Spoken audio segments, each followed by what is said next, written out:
Hello, আসসালামু আলাইকুম। শুভ দুপুর। আজ আমি রান্না করে নিচ্ছি চিকেন, ফার্মের চিকেন। এটা আমি প্রথমে খুব ভালো করে তেলে ভেজে নিচ্ছি। দেখেন, এখানে আমি আমার মেয়ের স্পেশাল দুটি দিচ্ছি, যেটা হলো মুরগির পা, যেটা কিনা আমরা কেউ খাই না, আমার মেয়ে খায়। তারপরে মাংসটি উঠাই নিয়ে ওই তেলেই আমি মশলাগুলো ভালো করে কষিয়ে নিচ্ছি। খুব ভালো করে মশলাটা কষিয়ে নিচ্ছি। দেখুন, তেল উঠে গেছে।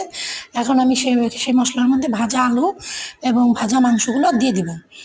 খুব ভালো করে মশলাটা কষিয়ে নিয়েছি এবং এখানে ভাজা আলু এবং ভাজা মাংসটা আমি দিয়ে নেড়ে চেড়ে খুব ভালো করে কষিয়ে নিব।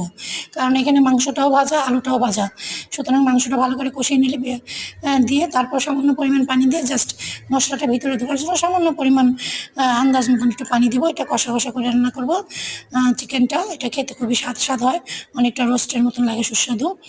যদিও আমি এটা আলু দিয়ে রান্না করেছি ভাত দিয়ে খাবো বলে, গরম ভাত দিয়ে বা খিচুড়ি দিয়ে খাবো বলে, কিন্তু এটা যে কোনো কিছুর সাথে খুবই ভালো লাগে।